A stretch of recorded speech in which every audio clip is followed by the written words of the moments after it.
السلام علیکم ورحمۃ اللہ وبرکاتہ۔ نحمدہ ونصلی علی رسولہ الکریم، اما بعد فاعوذ باللہ من الشیطان الرجیم، بسم اللہ الرحمن الرحیم، الحمد للہ رب العالمین، الرحمن الرحیم، مالک یوم الدین۔ تو آج انشاءاللہ العزیز سورۃ الفاتحہ کے حوالے سے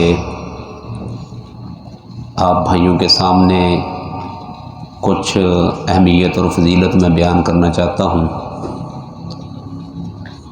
سب سے پہلی بات، سورۃ الفاتحہ یہ کتنی عظیم اور کتنی اہمیت والی سورت ہے۔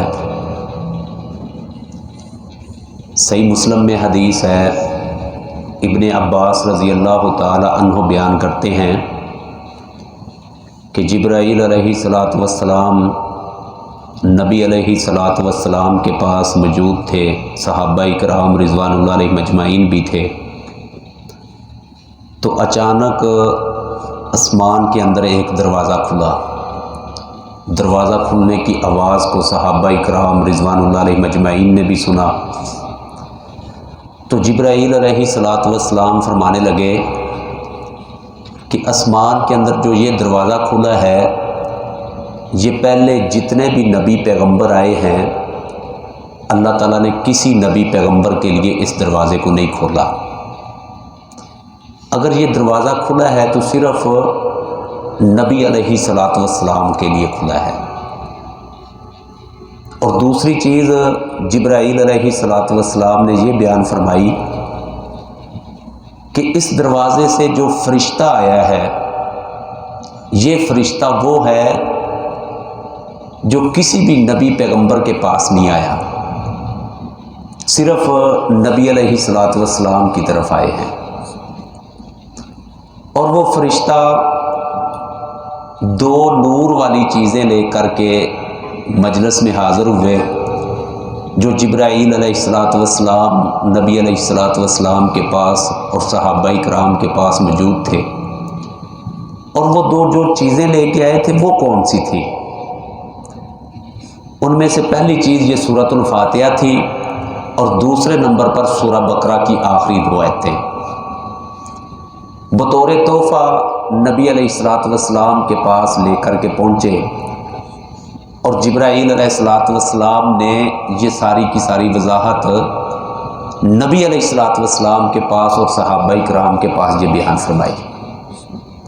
تو اس حدیث مبارکہ سے یہ پتہ چلتا ہے کہ یہ سورۃ الفاتحہ یہ اللہ رب العزت کی طرف سے نبی علیہ الصلاۃ والسلام تک جو پہنچائی گئی، اور اس امت کے لیے ایک تحفہ ہے جو اللہ رب العزت نے اس امت کو عطا فرمایا ہے۔ اور اسی طرح پیارے بھائیوں، یہ سورۃ الفاتحہ اتنی عظیم سورت ہے۔ ابو سعید رضی اللہ تعالی عنہ نماز پڑھ رہے تھے، تو نبی علیہ الصلاۃ والسلام نے آواز دی۔ جب جواب نہ دیا، نماز سے فارغ ہوئے، تو نبی علیہ الصلاۃ والسلام کے پاس گئے، کہنے لگے کہ اے اللہ کے نبی صلی اللہ علیہ وسلم، آپ نے مجھے بلایا تھا تو میں نماز پڑھ رہا تھا، نفلی عبادت تھی۔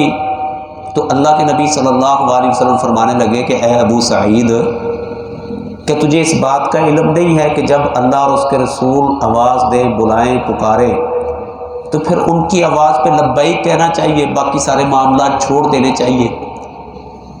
تو یہ وضاحت فرمانے کے بعد نبی علیہ الصلاۃ والسلام فرمانے لگے کہ اے ابو سعید، میں تجھے ایک تحفہ دوں گا بعد میں۔ جب مسجد سے نکلنے لگے تو ابو سعید رضی اللہ تعالی عنہ نے یاد کروایا، تو نبی علیہ الصلاۃ والسلام نے ابو سعید رضی اللہ تعالی عنہ کے سامنے یہ بات پیش کی۔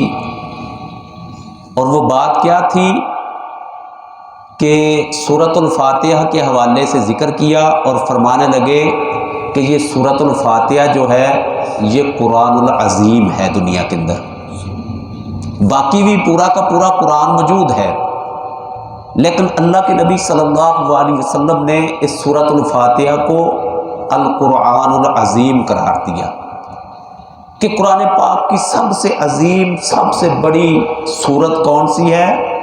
یہ سورۃ الفاتحہ ہے۔ اور اسی طرح پیارے بھائیوں، نبی علیہ الصلوۃ والسلام کے صحابی رسول سفر پہ تھے تو ایک جگہ پر انہوں نے پڑاؤ ڈالا، یہ صحیح بخاری اور صحیح مسلم کے اندر حدیث ہے، ابو سعید خدری رضی اللہ تعالی عنہ سے مروی ہے، کہتے ہیں کہ ہم نے اس بستی والوں سے، علاقہ والوں سے کھانا طلب کیا، ہمارے پاس راشن یا کھانا نہیں تھا، تو آگے سے انہوں نے انکار کر دیا، کہنے لگے کہ ہم آپ کو کھانا نہیں کھلا سکتے، کھانا نہیں دے سکتے۔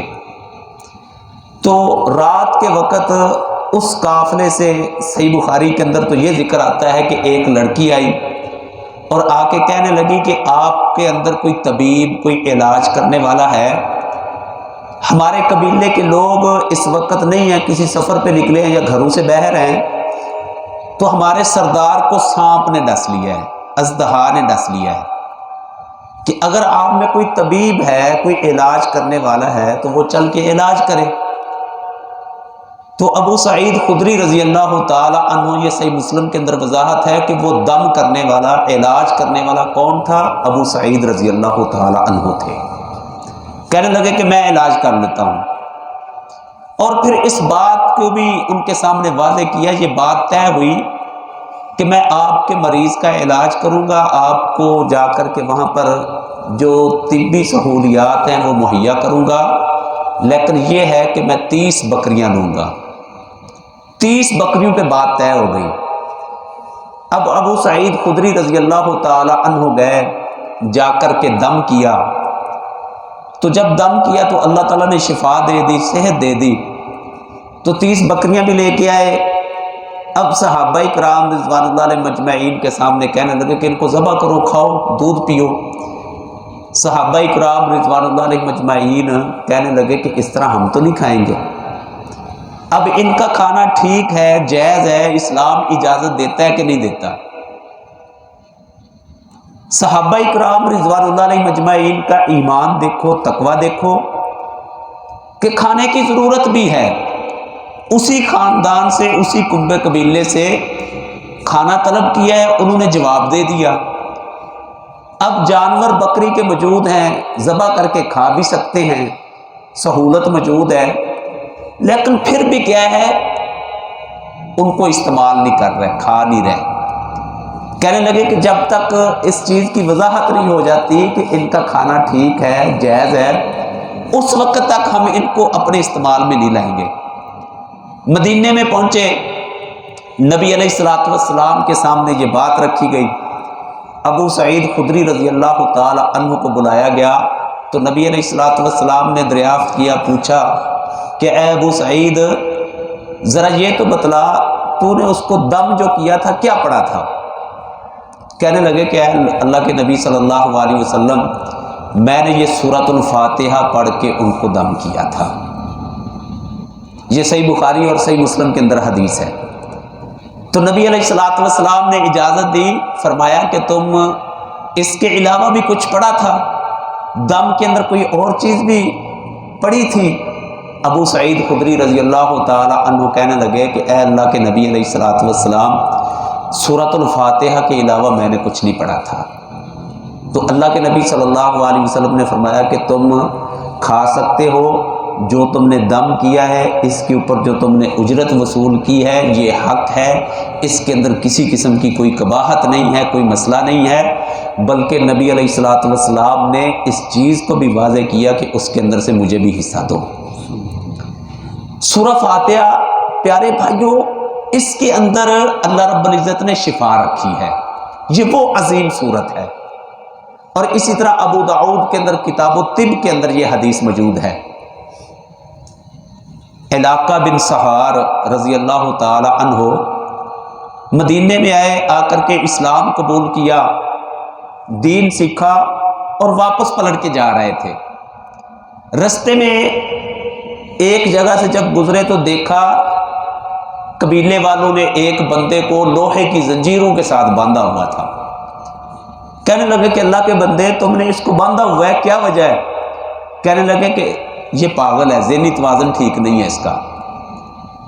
تو اس صحابی رسول نے بھی کیا کیا، سورۃ الفاتحہ پڑھ کے اس پاگل کو جس کا ذہنی توازن ٹھیک نہیں تھا تو دم کیا.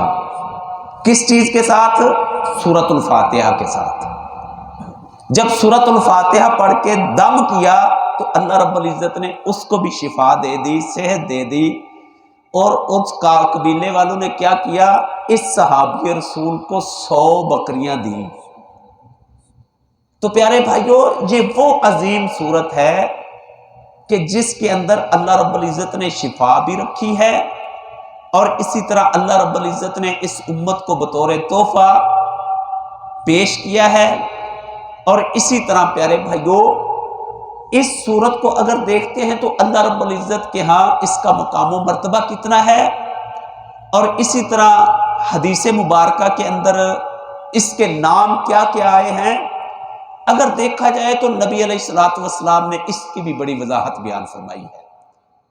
جس طرح کہ ابو سعید رضی اللہ تعالی عنہ کے سامنے نبی علیہ الصلوۃ والسلام نے القرآن العظیم کا لفظ بولا، اور قرآن العظیم کے حوالے سے ابو سعید کو کیا بیان فرمایا کہ قرآن پاک کے اندر سب سے عظیم سورت یہ سورۃ الفاتحہ ہے. اور اسی طرح پیارے بھائیو، حدیث کے اندر اس سورت کا نام ام الکتاب بھی آیا ہے، ام القرآن بھی آیا ہے. اور اسی طرح اس سورت کا نام حدیث مبارکہ کے اندر الحمدللہ رب العالمین بھی آیا ہے، سورۃ الحمد بھی آیا ہے. اور اسی طرح پیارے بھائیو، اس کو السبع المثانی بھی کہا جاتا ہے. کیا مطلب ہے اس کا؟ کہ وہ 7 آیات جن کو کیا ہے تسلسل کے ساتھ بار بار پڑھا جاتا ہے. اور اس میں کوئی شک نہیں ہے کہ نماز کے اندر سورۃ الفاتحہ ہر رکعت کے اندر پڑھی جاتی ہے. اگر دیکھا جائے نفلی عبادت ہے، فرضی عبادت ہے، نماز جنازہ ہے، صلاۃ الخوف ہے، اور اسی طرح صلاۃ الاستسقاء ہے، کوئی بھی نماز ہے اس کے اندر اگر دیکھو گے تو سورۃ الفاتحہ اس کو پڑھا جاتا ہے. اور نبی علیہ الصلوۃ والسلام نے کیا فرمایا، لا صلاۃ لمن لم یقرأ بفاتحۃ الکتاب. کوئی بھی نماز ہے، یہاں پر جو لام ہے یہ لام جو ہے نفی جنس کا ہے. تو اللہ کے نبی صلی اللہ علیہ وسلم نے کیا فرمایا کہ کوئی بھی نماز فرضی ہو، نفلی ہو، نماز جنازہ ہو، صلاۃ الخوف ہو، صلاۃ الحاجہ ہو، صلاۃ الاستسقاء ہو، کوئی بھی نماز ہے، لیکن اگر بندہ اس میں نماز کے اندر سورۃ الفاتحہ نہیں پڑھتا تو اس کی نماز نہیں ہے. تو پیارے بھائیو، نماز کتنی بڑی عبادت ہے. شہادتین کے بعد بہت بڑا رکن جو ہے اسلام کا دوسرے نمبر پر نبی علیہ الصلوۃ والسلام نے کس کو قرار دیا ہے؟ نماز کو قرار دیا ہے. اگر اسلام کے اس رکن کی اللہ تعالیٰ کے ہاں قبولیت منظوری ہے تو پیارے بھائیوں اس صورت کے ساتھ ہے. اگر انسان اس صورت کو پڑھے گا، تلاوت کرے گا، تو پھر کیا ہے، انسان کی نماز اللہ رب العزت کے ہاں قبول ہے. اگر انسان نے اس صورت کو نہیں پڑھا، تلاوت نہیں کیا، تو اللہ رب العزت اس صورت کو نہ پڑھنے کی وجہ سے انسان کی نماز ہی نہیں قبول کرتے. اس صورت کی یہ اہمیت، یہ فضیلت، یہ مقام و مرتبہ ہے. اور اسی طرح صحیح مسلم کے اندر یہ حدیث ہے، ابو ہریرہ رضی اللہ تعالی عنہ بیان کرتے ہیں کہ نبی علیہ الصلوۃ والسلام نے ارشاد فرمایا کہ جب بندہ یہ سورۃ الفاتحہ اس کو پڑھتا ہے نماز کے اندر یا تلاوت کرتا ہے تو یہ ایسی صورت ہے جو اللہ اور بندے کے درمیان کیا ہے، تقسیم ہے 2 حصوں کے اندر. اللہ اور بندے کے درمیان یہ سورۃ الفاتحہ 2 حصوں کے اندر تقسیم ہے. جب بندہ یہ کہتا ہے الحمدللہ رب العالمین، تو اللہ تعالیٰ کیا کہتے ہیں کہ میرے بندے نے کیا کی، میری حمد بیان کی.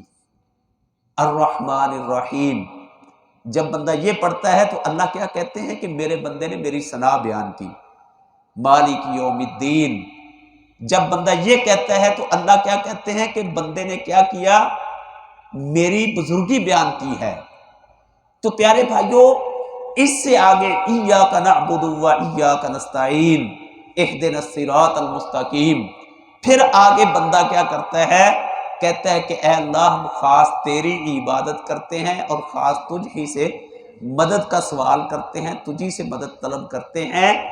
تو بندے کے حوالے سے اللہ تعالیٰ کیا کہتے ہیں کہ بندے نے پہلے میری حمد بیان کی، پھر میری ثنا بیان کی، پھر میری بزرگی بیان کی. سب کچھ بیان کرنے کے بعد اب بندہ کیا کہتا ہے کہ اللہ تعالیٰ سے سوال کرتا ہے کہ اے اللہ، خاص ہم تیری عبادت کرتے ہیں اور دنیا کے اندر مدد کا سوال، ضرورت کو پورا کرنے کے حوالے سے التجا، فریاد، یہ سب کچھ کس کے سامنے ہم پیش کرتے ہیں؟ اللہ کے سامنے. پھر بندہ اپنے رب سے کچھ مانگتا ہے، اہدنا الصراط المستقیم، اے اللہ ہم سب کو صراط مستقیم پہ چلا.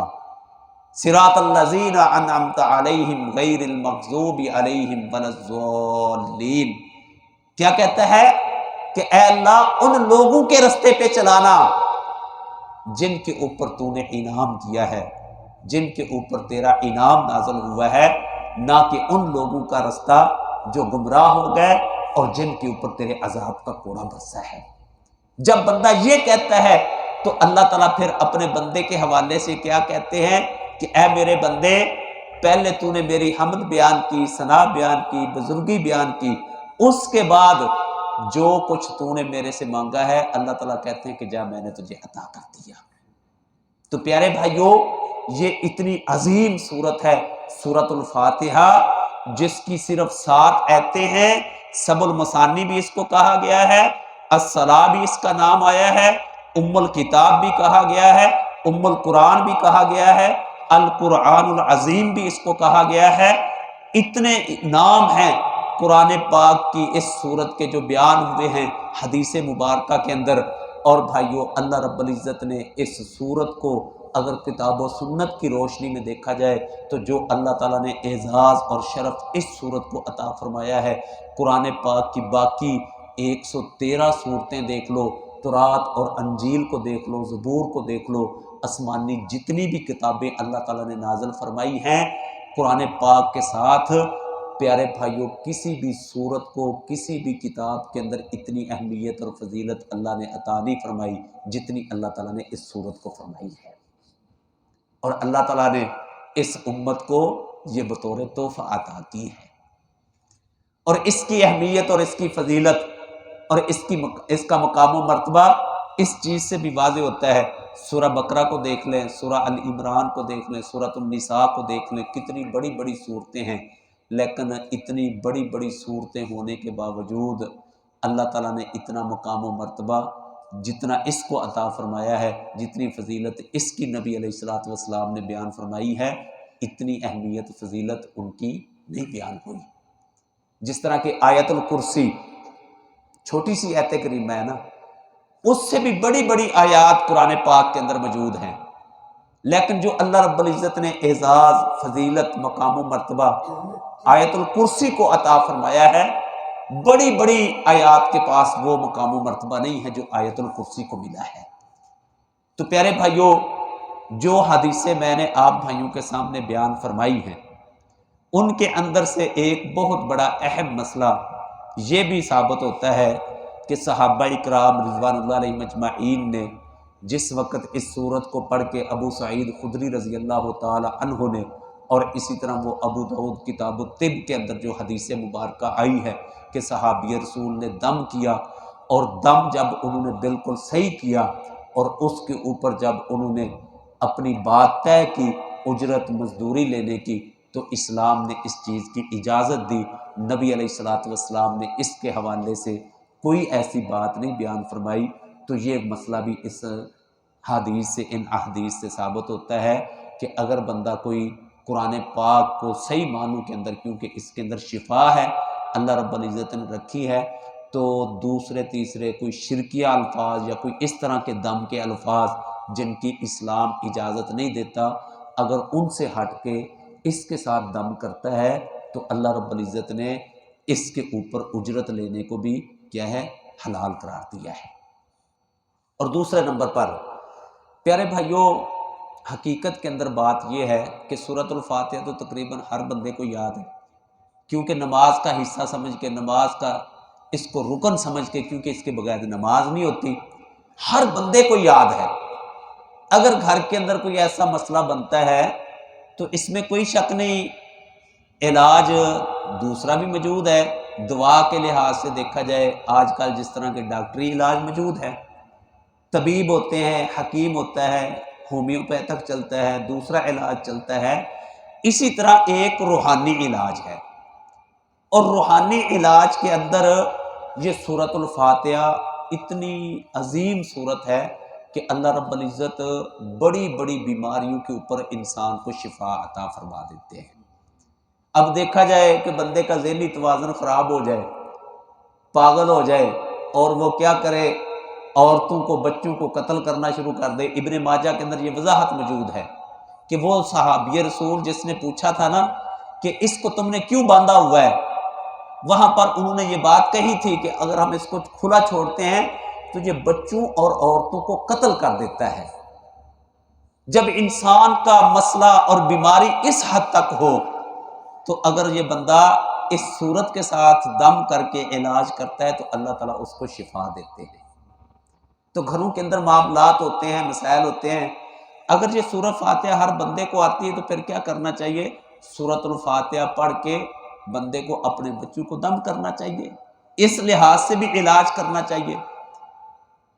حافظ عبدالسلام بن محمد حافظ رحمہ اللہ، ہمارے استاد محترم، جب ہم بخاری شریف ان کے پاس پڑھ رہے تھے نا تو انہوں نے یہ واقعہ ہمیں سنایا، کہنے لگے کہ میری ہمشیرہ بڑی بیمار تھی، تو اس کا ایک پاؤں بالکل کام نہیں کرتا تھا، ایک ٹانگ بالکل کام نہیں کرتی تھی، بیساکھی کے ساتھ وہ چلتی تھی۔ اللہ کا کرنا یہ ہوا کہ دوسری ٹانگ بھی کیا ہے، وہ نکارہ ہوتی چلی جا رہی تھی، اس نے بھی کام چھوڑ دیا۔ تو حافظ صاحب کے والد محترم بھی ماشاءاللہ عالم دین تھے، متقی تھے، پرہیزگار تھے، تو کہنے لگے کہ میرے والد صاحب کے استاد نے میرے باپ کو یہ نصیحت کی، کہنے لگے کہ تو اپنی بیٹی کو سورۃ الفاتحہ پڑھ کے دم کیا کر۔ کہنے لگے کہ میرے والد صاحب نے سورۃ الفاتحہ پڑھ کے میری ہمشیرہ کو دم کرنا شروع کر دیا۔ جب دم شروع کیا تو پہلے یہ تھا کہ ایک ٹانگ کا مسئلہ تھا، دوسری ٹانگ کا بھی مسئلہ بن گیا۔ تو حافظ صاحب کہنے لگے کہ بھی جب میرے والد صاحب نے میری ہمشیرہ کو سورۃ الفاتحہ پڑھ کے صبح و شام تسلسل کے ساتھ دم کیا تو اللہ تعالیٰ نے میری ہمشیرہ کو شفا عطا فرما دی۔ اس کے بعد میری ہمشیرہ 40 سال تک زندہ رہی، اور اللہ کے فضل و کرم سے وہ اپنی ٹانگوں پہ چلتی پھرتی نظر آتی تھی۔ تو پیارے بھائیوں، یہ سورۃ الفاتحہ کی بڑی فضیلت اور اہمیت ہے، مقام و مرتبہ ہے، جو نبی علیہ الصلوۃ والسلام نے بھی بیان فرمایا ہے۔ تو اللہ تعالیٰ کی طرف سے یہ ہمارے پاس ایک نعمت ہے، انعام ہے، تحفہ ہے۔ تو آج آپ بھائیوں کے سامنے یہ چیز بیان فرمائی ہے۔